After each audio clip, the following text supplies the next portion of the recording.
So it's -3 degrees out right now, about 27 degrees below wind chill. So I'm thinking of something really hearty for dinner tonight. This dish screams to me the ultimate comfort. That is a hearty stew of beef, potatoes, carrots and onions and mushrooms, but with an added complexity given to it by the use of beer. Now let's talk beer. You are of course free to use whatever kind of beer you like, but my personal recommendation is you use something that's going to act as a good support of the stew and not necessarily get in the way. So something that's extremely hoppy is probably going to be too pronounced. The other thing I would note is that the beer helps approximate a sort of roux.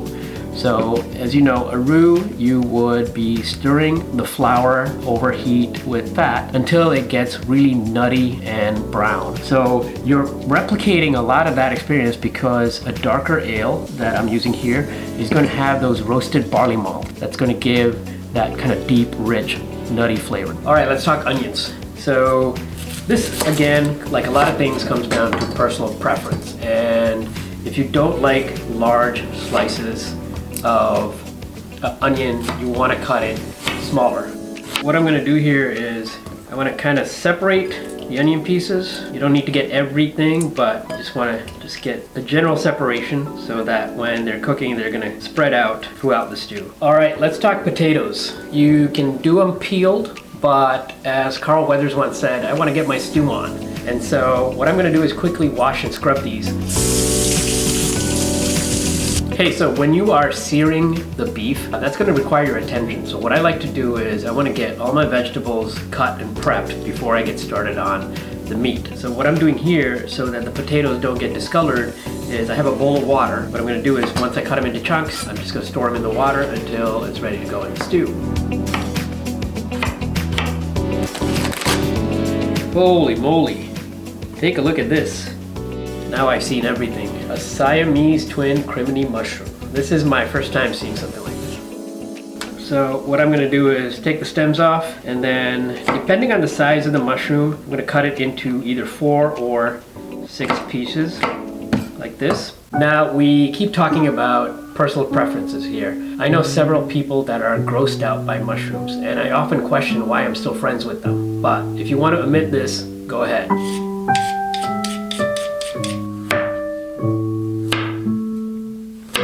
Just for presentation, I'm going to be cutting it on a bias like this. I'm cutting these from the single carrot.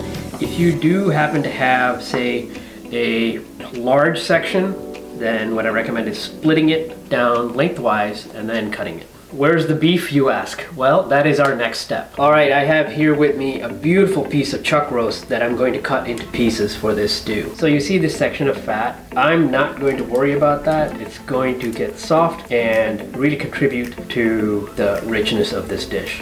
Okay, you can see here that what I did was the grain is going like this, and I simply cut it against the grain. And you know, because it is a varied cut, it's not going to be uniform across the whole chuck roast, and you want to just kind of pay attention to that.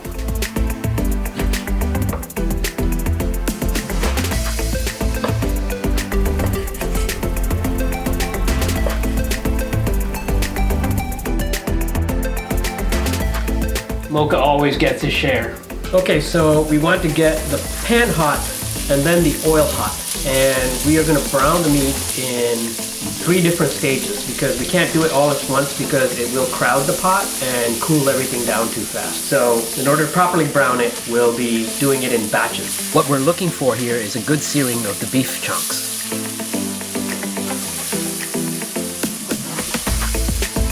The first batch is done. What I'm going to do is add a little bit more oil and then move on to the next batch. I am finished up here. All right, we are now going to move on to the onions and the mushrooms. I'm going to add some oil.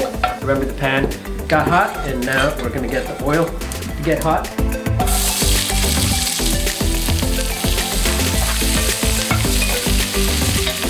The onions and the mushrooms have gotten lightly browned. What I'm doing here with the flour is make sure the flour spreads all around. I got the beer here. And what I'm going to do is add about half To deglaze a pot, you really don't need to empty it. If you have a small amount of ingredients, it's not a problem at all. So basically, the brown solids that are in the pot will get loosened up as long as you scrape the bottom of the pot. Okay, now I'm gonna add the rest. From our earlier step, I have our browned beef. I also have our carrots. So I have my potatoes, which I was soaking in water, and now I just drained it in the sink, and now I'm going to add into the stew. All right, I have here with me some beef base and some hot water. And what I'm going to do is measure out the beef base.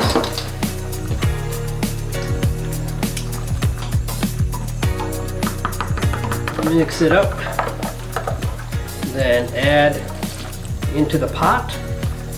In addition to the use of the dark roasted barley malts in the beer, I want to also add another layer that's going to give a huge depth of flavor, and that is tomato paste. I love the concentrated flavors that it introduces.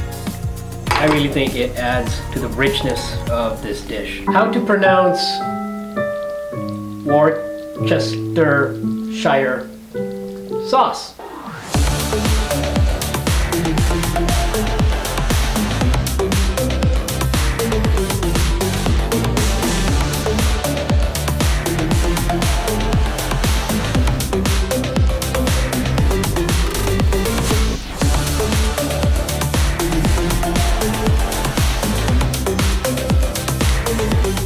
Okay, now I am going to now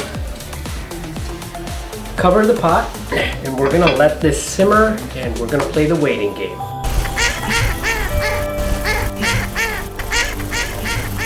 I think our friends forgot to fly south for the winter. All right, so this is almost done, and so what I'm gonna do is I have some fresh Italian parsley, and that's gonna be a garnish. You are gonna know that the stew is ready when the meat is tender, the potatoes are nice and soft, and the carrots are cooked through. You also want to make sure that the gravy is at a level of thickness that you desire. So if it's too thick, you can always add back in some more liquid. And finally, the most important thing that you can do, always do the salt test at the end. Remember, if it's undersalted, people are gonna think it's bland. If it's oversalted, then, well, you know, that's oversalted.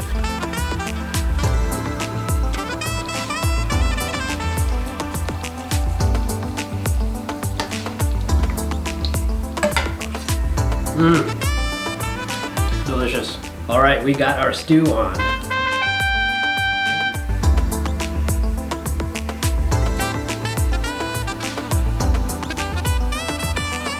This is the complete opposite of taking the walk in the frozen tundra with my friend Mocha. A rich, hearty beef stew.